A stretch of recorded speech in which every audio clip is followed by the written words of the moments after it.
তো তোমরা দেখতেই তো পাচ্ছ কত ভিড়। দেখো আজকে জল ঢালা আমাদের এখানে, জানো তো, খুব মজা হয়।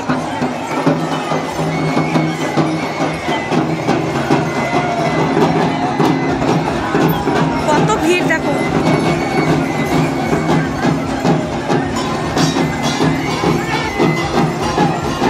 কে বাঁশি বাজাচ্ছে এটা? কেন?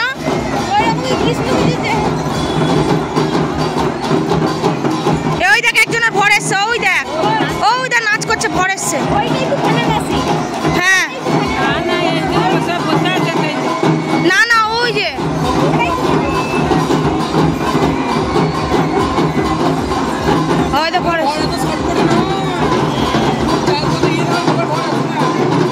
গায়ে কাটা দিচ্ছে আমার। তো দেখো এখানে একজনের ভর এসছে, এই দেখো দেখতে পাচ্ছ।